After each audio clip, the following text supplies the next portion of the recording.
Saludos a todos y bienvenidos nuevamente a una nueva aventura con curiosidades bíblicas. Seguimos desglosando palabra por palabra la Escritura, inspirada a hombres imperfectos por el Espíritu de Dios, sin hablar de doctrinas ni de preferencias religiosas. Simplemente las explicamos a la luz de su original, hebreo bíblico, costumbres y cultura de la época.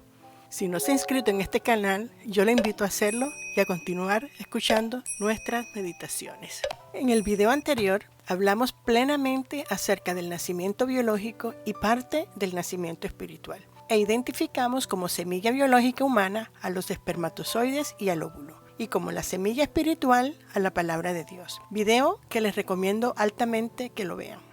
Alguien me preguntó qué papel jugaba la placenta en todo esto y por qué no lo mencioné. Y la verdad que me sorprendió la pregunta, porque yo misma no había pensado en eso. Pero ahora me doy cuenta porque el Señor no me permitió apercibirme de esta parte tan importante en la fecundación biológica del ser humano. Y es porque hoy es el momento de enfocarme en esa parte, por lo que tengo que hablar del nacimiento del agua y del espíritu. Entre todas mis dudas y mis curiosidades, hace mucho tiempo me preguntaba si Jesús es un hombre nacido como todos nosotros, ¿por qué su sangre era tan poderosa? Y siempre pensé que era porque en él estaba la sangre de Dios mismo. Como biológicamente la sangre de la madre no entra ni se mezcla con la del feto, ese bebé tendría que llevar en sus venas la sangre exclusiva del Padre Celestial. Y eso para mí era un wow. Y es todavía. Pero ahora me doy cuenta que estaba parcialmente incorrecta. Y hoy vamos a investigar qué es la placenta y qué es el cordón umbilical, para aclarar todas esas dudas. Comenzaremos con identificar qué es la placenta. La placenta es el punto de encuentro de dos sistemas circulatorios, la circulación fetal y la circulación materna. Se le llama el órgano de relación entre el feto y su madre, porque a medida que el embrión crece dentro del útero de la madre, crecen también sus necesidades de nutrientes y de oxígeno. Este órgano no existe en el organismo de la mujer antes de la gestación y tras el alumbramiento o parto tampoco sobrevive. No deja rastro ninguno de ella. Y es a través de la placenta que sale todo aquello que no le sirve al feto y recibe el alimento y la oxigenación necesaria para el desarrollo del mismo. El desarrollo de la placenta es vital, hasta el punto que si ésta no se desarrolla correctamente podría afectar tanto al feto como a la futura madre. En nuestra analogía, compararé a la placenta con el Espíritu Santo de Dios. ¿Por qué? Porque es el Espíritu Santo que hace que haya una conexión entre Dios y nosotros. Tal y como la placenta no existía en el cuerpo de la mujer antes de la fecundación, asimismo el Espíritu de Dios tampoco actúa dentro de nosotros antes que ocurra la fecundación espiritual, porque el hombre espiritualmente hablando está muerto. De la misma manera que solo a través de la placenta salen las impurezas que se van formando en el feto, asimismo solo con la asistencia del Espíritu Santo podemos ser limpios de nuestras impurezas y a la vez Él es el que nos da oxígeno espiritualmente. La presencia del Espíritu Santo es vital en nuestras vidas, tal y como lo es la placenta. La palabra de Dios es multifacética. Ella es fuego consumidor que purifica y consume.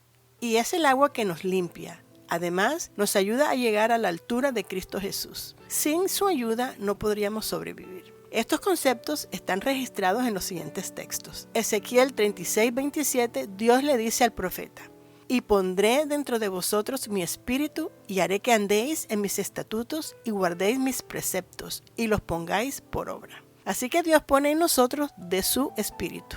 Jeremías 23:29 nos dice: ¿no es mi palabra como fuego, dice Jehová, y como martillo que quebranta la piedra? Y Hebreos 4:12 nos dice también: porque la palabra de Dios es viva y es eficaz, y más cortante que toda espada de dos filos, y penetra hasta partir el alma y el espíritu, las coyunturas y los tuétanos, y discierne los pensamientos y las intenciones del corazón. ¿Cuándo se forma la placenta? La placenta se forma en el útero materno durante las primeras semanas de gestación. Es un órgano esencial en el desarrollo fetal y va cambiando a lo largo del embarazo. Espiritualmente hablando, el Espíritu Santo está en nosotros desde el primer día que la palabra de Dios entra en nosotros y produce la fecundación espiritual. Ella nos va transformando a lo largo de nuestras vidas y su presencia es cuestión de vida o muerte en nuestras vidas espirituales. Esa transformación que hace en nosotros nos lo describe Pablo en Romanos 12:2 que leo. No os conforméis a este siglo, sino transformaos por medio de la renovación de vuestro entendimiento, para que comprobéis cuál sea la buena voluntad de Dios, agradable y perfecta. La placenta se une con la pared del útero, que es donde surge el cordón umbilical. Como norma general, está unida a la parte superior lateral, anterior o posterior del útero. El útero vendría representando, según mi analogía, las manos de Dios, que son las que nos sostiene. Y de Él viene la conexión. Él envía la conexión que es la palabra hecha carne, Jesucristo. Él es el que nos conecta. Él es el mediador. ¿Y qué es el cordón umbilical? El cordón umbilical se encarga de transportar todo el intercambio que realiza el feto con la madre. Y es el elemento que lleva el alimento y el oxígeno y los desechos hacia la madre. ¿Ven el paralelo? Es Jesús quien nos conecta y hace el intercambio entre nuestros conceptos mentales con los conceptos divinos, alimentándonos espiritualmente. Y esto es maravilloso porque Él es el mediador entre Dios y los hombres, y la gestación humana lo muestra paralelamente perfectamente. Primera de Timoteo 2, 5 al 6 nos dice, porque hay un solo Dios y un solo mediador entre Dios y los hombres, Jesucristo hombre, el cual se dio a sí mismo en rescate por todos, de lo cual se dio testimonio a su debido tiempo. Y está tan claro como el agua, que nos dice que hay un solo Dios y un solo mediador. Yo no puedo leer aquí que diga que hay un Dios mediador entre los hombres y Él mismo. Dios es el que nos da su espíritu y Jesucristo es el mediador. Son dos entes diferentes. Jesús mismo nos lo dijo en Juan 15:26 que leo. Cuando venga el Consolador, que yo os enviaré de parte del Padre, el Espíritu de verdad que procede del Padre, Él testificará acerca de mí. Es Jesucristo el ungido, quien es llamado el mediador. Y no es casualidad que cuando crucificaron a Jesús, Él estaba en el medio de dos malhechores. Ahí mismo nos demuestra la Escritura y esos hechos de que Él es el mediador entre el hombre pecador y Dios. Y ahí mismo Jesús hace su primera promesa como mediador, diciendo Lucas 23, 42 al 43 lo siguiente. Uno de los criminales allí colgados empezó a insultarlo. ¿No eres tú el Cristo? Sálvate a ti mismo y a nosotros. Pero el otro criminal le reprendió. ¿Ni siquiera temor de Dios tienes, aunque sufres la misma condena? En nuestro caso, el castigo es justo, pues sufrimos lo que merecen nuestros delitos. Este, en cambio, no ha hecho nada malo. Luego dijo, Jesús, acuérdate de mí cuando vengas en tu reino. Te aseguro que hoy estarás conmigo en el paraíso. Le contestó Jesús. El cordón es más o menos de 50 centímetros. Su diámetro varía de 1 a 2 centímetros. Este cordón da muchas vueltas en el feto, pero es necesario indicar que salvo que sean múltiples y muy apretadas esas vueltas, no deben suponer ningún problema para el feto. Los nudos que sí pueden suponer un problema son extremadamente raros. Así como el cordón umbilical es tan largo para darle flexibilidad y libertad al feto para que se pueda desplazar libremente dentro del útero, sin ningún peligro, Dios mismo nos deja practicar nuestro libre albedrío siempre, permitiéndonos caminar y experimentar, porque estas experiencias son necesarias para nuestro crecimiento espiritual. También Dios ordenó al hombre dejar padre y madre para comenzar su nueva vida. Vida conlleva a nueva forma de vivir, nuevo nacimiento, nuevas reglas. Y miren qué interesante lo que pasa con este cordón. Él está formado por dos arterias y una vena, en forma de triángulo, donde las arterias están en la base y la vena está en el vértice superior. Todas inmersas en un tejido mucoso que hace al cordón resistente e impide que se enrede. Esto es hermoso. Se forma un triángulo y espiritualmente también se forma un triángulo. Padre, Hijo y Espíritu Santo, los tres trabajando juntos en unidad para poder hacer que el feto espiritual crezca sano. La vena es fundamental, ya que sin ella no hay vida. De igual manera ocurre en lo espiritual. Sin ese triángulo no podríamos sobrevivir. Un aspecto muy curioso del cordón umbilical respecto a sus funciones es la de trasladar al feto todos los anticuerpos generados por el organismo de la madre para que pueda formar su propio sistema inmunológico, proceso que se lleva a cabo en la recta final del embarazo. ¿Qué sucede espiritualmente? Lo mismo sucede. Jesús nos transmite todos los anticuerpos de nuestro Padre Celestial para que formemos un carácter donde no hay viento que nos aparte de Él, tal y como lo dice Romanos 8:35 que leo. ¿Quién nos separará del amor de Cristo? ¿Tribulación? ¿Angustia? ¿Persecución? ¿Hambre? ¿Desnudez? ¿Peligro o espada? Y Efesios 4:13 al 16 nos dice: hasta que todos lleguemos a la unidad de la fe y del conocimiento del Hijo de Dios, a un varón perfecto, a la medida de la estatura de la plenitud de Cristo, para que ya no seamos niños fluctuantes, llevados por doquiera de todo viento de doctrina, por esta estratagema de hombres que para engañar emplean con astucia las artimañas del error, sino que siguiendo la verdad en amor, crezcamos en todo en aquel que es la cabeza. Esto es Cristo, de quien todo el cuerpo, bien concertado y unido entre sí por todas las coyunturas que se ayudan mutuamente, según la actividad propia de cada miembro, recibe su crecimiento para ir edificándose en amor. ¿Cuándo se debe cortar el cordón umbilical? En los últimos años ha ganado peso la teoría de retrasar su corte unos minutos, porque ya que esto provoca un incremento en los niveles de hemoglobina y depósitos de hierro en el recién nacido. Y espiritualmente hablando, tenemos que cortar nuestro cordón umbilical con todo aquello que nos une al mundo, que se mueve fuera de las leyes espirituales, tal y como se lo dijo Dios a Abraham cuando lo llamó. Y con relación a que se ha decidido retrasar el tiempo para cortar el cordón umbilical que determina la separación o dependencia definitiva del feto de la madre, ese tiempo lo puedo relacionar con la segunda venida del Señor, como lo dijo Jesús en Mateo 24:22. Si no se acortaran esos días, nadie sobreviviría, pero por causa de los elegidos se acortarán.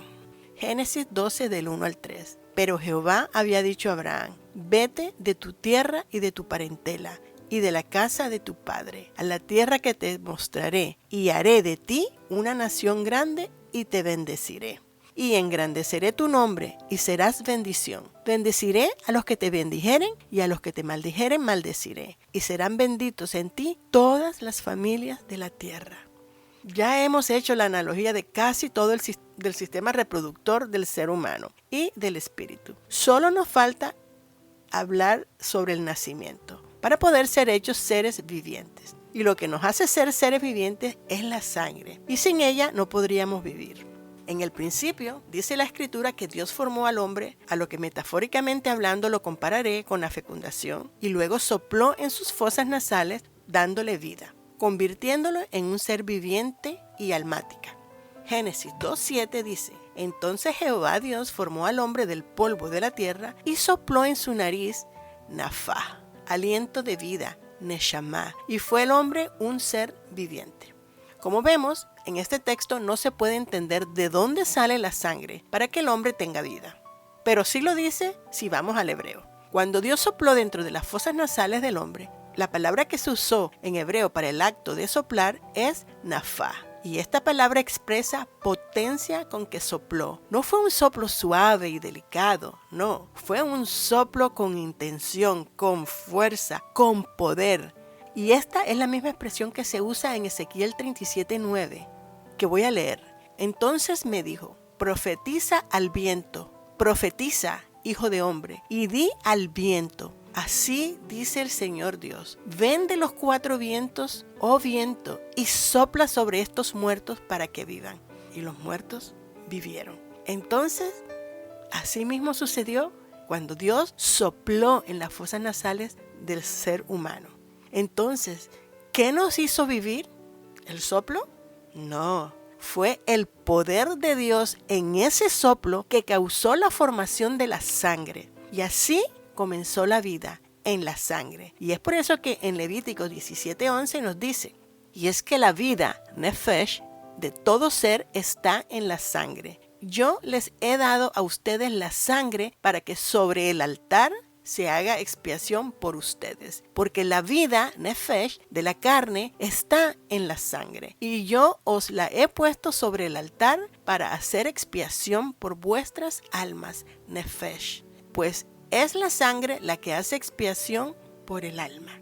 Nefesh, ¿qué es en español? Es alma. ¿Y qué es el alma? Busqué en el diccionario de la Real Academia Española y dice: alma es principio que da forma y organiza el dinamismo vegetativo, sensitivo e intelectual de la vida. En algunas religiones y culturas es la sustancia espiritual e inmortal de los seres humanos. Vida humana, sustancia principal o parte de alguna cosa. Vamos a analizar ahora este significado. O sea, ¿que el alma es lo que hace a un ser con vida? No, la escritura dice claramente que la vida está en la sangre. Entonces, el alma es la que produce el movimiento, la acción, la dinámica en un ser viviente. Cuando Jesús clamó en la cruz antes de morir, dijo en Lucas 23:46, entonces Jesús, clamando a gran voz, dijo: Padre, en tus manos encomiendo mi espíritu, neuma. Y habiendo dicho esto, expiró. Esta misma frase está registrada en el Salmo 31:5 y se refiere al ruá, al aliento o suspiro. Y Lucas 23:46 en el griego usa la palabra neuma, que viene de la raíz neo, que es comparable con suche, analogía de aliento o alma. Y aquí se aplica el alma o aliento de vida. Por favor, ignoren mi pronunciación en estos dos idiomas. En tus manos encomiendo mi alma, dijo Jesús. Es decir, entregó todo lo que Él es al Padre en su último aliento de vida. Ahora puedo entender por qué Jesús le dijo a Nicodemo durante su conversación lo siguiente.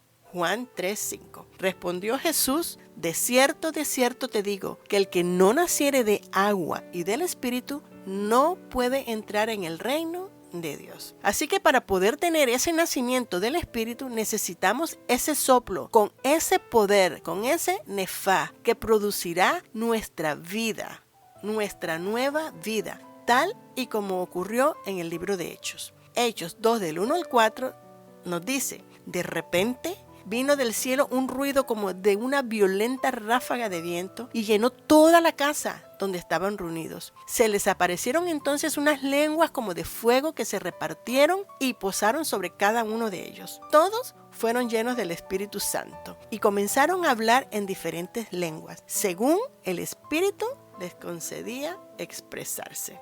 Ese mismo viento que sopló y es el mismo poder, el Neshama, el mismo aliento de vida que participó en Génesis 2:7, que produjo ahora el nuevo nacimiento en el Espíritu a todos los que estaban en ese aposento alto. De la misma manera, ese mismo soplo, ese mismo viento produjo la sangre en nosotros en Génesis 2 para que nosotros pudiésemos tener vida. ¿Eso no es maravilloso? Eso es un wow. Así que este es el nacimiento en el Espíritu de que hablaba Jesús a Nicodemo. Y nacer del agua, tradicionalmente los judíos practican un baño en aguas naturales. Y ese lugar donde se realiza es llamado mikveh, que quiere decir reunión de aguas, depósito, colección, esperanza, estanque. Y estoy diciendo todos los significados por una razón. Porque la primera vez que esta expresión aparece en las Escrituras, en el momento que Elohim comenzó a separar, cuando separó las aguas y de lo seco, en el hebreo dice mikveh. Génesis 1:10. A lo seco Dios lo llamó tierra. Y Jeremías 17:13 dice: Señor, tú eres la esperanza, mikveh, de Israel. Todo el que te abandona quedará avergonzado. El que se aparta de ti quedará como algo escrito en el polvo, porque abandonó al Señor, al manantial de aguas vivas. Para la purificación, las aguas tienen que ser aguas que corren naturalmente, tales como las del mar, los ríos, las lagunas naturales, las cascadas de agua. No podía ser en aguas coleccionadas o en pozos, tal y como nos lo dice Jeremías 2:3. Dice: porque dos males ha hecho mi pueblo. Dejáronme a mí fuente de agua viva, por cavar para sí cisternas rotas que no detienen aguas. Y Cantares nos habla de las aguas que corrían en el huerto del Edén. Esas aguas de ríos que representan los 4 evangelios, que son aguas que si te sumerges en ellas, esos mismos ríos de agua correrán por todo tu ser. Ese es el bautismo en aguas. Yo te recomiendo ver el video de los 4 ríos que pondré arribita para que lo encuentres. Cantares 4:15 dice: eres fuente de los jardines, manantial de aguas vivas, arroyo que del Líbano desciende. Esas son las aguas que dan salud. Como cuando Nahán se sumergió 7 veces dentro del Jordán y fue sano de la lepra, si lees toda la historia te darás cuenta que Naamán no es que estaba arrepentido de nada, él solo quería estar sano, sin lepra. Por lo tanto, el querer o desear estar limpio y puro no te garantiza el nuevo nacimiento. Solo si te arrepientes y te sumerges en la palabra de Dios. Porque cualquiera se puede sumergir en las aguas, pero si no hay arrepentimiento, no sucede nada en el espíritu. Segunda de Reyes 5:14 dice: así que Naamán bajó al Jordán y se sumergió, Tabal, 7 veces, según se lo había ordenado el hombre de Dios. Y su piel se volvió como la de un niño y quedó limpio. Entonces, ¿cuál es la diferencia entre sumergir e inmersión? Según la Real Academia Española, inmersión es la acción de introducir algo en un fluido. O sea, mojarlo. Así, salpicar agüita por encimita. Y sumergirse es meter algo debajo del agua o de otro líquido, que en hebreo es tabal. Y esto se asemeja más a lo que habla la palabra de Dios, de sumergirse en ella para que pueda ocurrir el nuevo nacimiento. De manera que el mandato es sumergirse dentro de las aguas, y aquí comienza la analogía entre el baño de purificación y el sumergirse dentro de la palabra de Dios. Cuando nos sumergimos, cuando nos metemos, cuando nos empapamos dentro de la palabra de Dios, que es lo que representa las aguas que purifican y limpian, entonces tendremos ese nuevo nacimiento del que habló Jesús a Nicodemo. Y cuando Jesús hizo el baño de purificación, porque esto es lo que los judíos realmente acostumbraban, purificarse en las aguas que fluyen naturalmente. Y era la forma de Jesús mostrarle al pueblo qué es lo que debe estar pasando cuando tú te sumerges y te haces el baño de purificación. El hecho de hacerlo para ellos significaba que se habían arrepentido de todo lo que los tiene impuros. Y una vez hecho este ritual, ya se consideraban dignos de entrar en el templo. ¿Recuerdan la conversación con Nicodemo y Jesús? Eso es lo que yo quiero decir. Jesús representó en lo físico o natural la acción de lo que sucede en lo espiritual, el nacimiento de lo alto. Porque fue tanto la prueba que el mismo Espíritu Santo aprobó a Jesús delante de todos, diciendo: este es mi Hijo amado. Siendo él puro y santo, demostró, primero, en lo natural Jesús es un hombre, pero espiritualmente él representa a la palabra de Dios que se hizo carne. Segundo, las aguas del Jordán representan la purificación espiritual, si nos sumergimos completamente en él, siendo la misma palabra. Al sumergirse dentro de esas aguas del Jordán, salió limpio y puro espiritualmente. Cuando tú te sumerges en la palabra de Dios, te empapas de ella, sales limpio y puro espiritualmente. Cuando tú te sumerges en la palabra de Dios, entonces has nacido de nuevo en las aguas. Este es el nacimiento de las aguas. Por eso fue que Juan el Bautista hacía el llamado específico de lo que era necesario hacer para estar verdaderamente puros y limpios. Porque sí, ellos se sumergían en las aguas, tal y como la ley lo ordenaba, pero solo lo hacían en lo físico. Quizás la mayoría lo hacían con un verdadero arrepentimiento, o quizás no, porque no necesariamente estaban apercibidos, tal y como le sucedió a Nicodemo. Perfecto ejemplo que la Escritura nos da para mostrarnos de hacer lo que la ley dice sin apercibirse espiritualmente. Por eso, cuando Juan vio a los religiosos venir a él a cumplir con el mandamiento de la purificación en las aguas, les dijo, Mateo 3, 7 al 8. Al ver él que muchos de los fariseos y de los saduceos venían a su bautismo, les decía, generación de víboras, ¿quién os enseñó a huir de la ira venidera? Haced pues frutos dignos de arrepentimiento. Y Mateo 3:11 dice, Yo, a la verdad, os bautizo en agua para arrepentimiento, pero el que viene tras mí, cuyo calzado yo no soy digno de llevar, es más poderoso que yo. Él os bautizará en Espíritu Santo y fuego.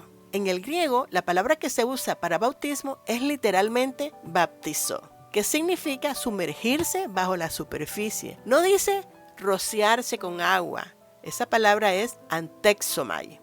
Hechos 2:38 nos dice: arrepentíos y bautizaos cada uno de vosotros en el nombre de Jesucristo, para perdón de vuestros pecados. Lo usamos como un cliché. De manera que cuando dice en el nombre de Jesucristo, noten que no está diciendo en el nombre de Jesús. Está diciendo en el nombre de Jesucristo. Ese es el título mesiánico. Nos está dando la fórmula. Nos está diciendo que el único que tiene la autoridad de lo alto para perdonar los pecados cuando nos arrepentimos es Jesucristo, el Mesías. Le da el título completo, lo declara el Mesías, el ungido, el enviado, el que tiene toda la autoridad por haber cumplido todas las reglas espirituales del reino de Dios. Jesús quiere decir salva y Cristo ungido. Por lo tanto, Jesucristo es el Mesías, Él es el ungido.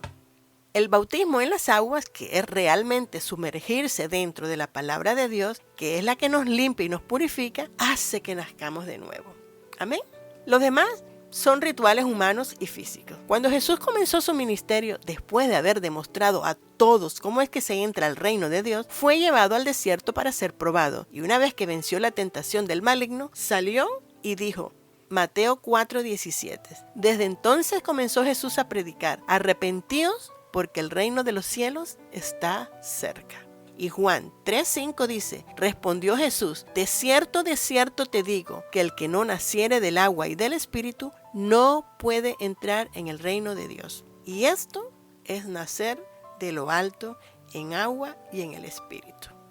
Tú mismo tienes que hacer la decisión de arrepentirte, basado en el resultado de haberte zambullido dentro de la palabra de Dios, que te mostrará la necesidad que tiene tu alma de la presencia de Dios en tu vida. Y con esto termino con nuestra meditación sobre qué es nacer del agua y del Espíritu, qué es nacer de lo alto. No olviden darme un me gusta, dejar sus respetuosos comentarios, los cuales siempre contestaré. Compartan, no se olviden de escudriñar las escrituras por usted mismo. Estudie todo lo que aquí se comparta para que nadie le cuente, solo le confirmen. Shalom.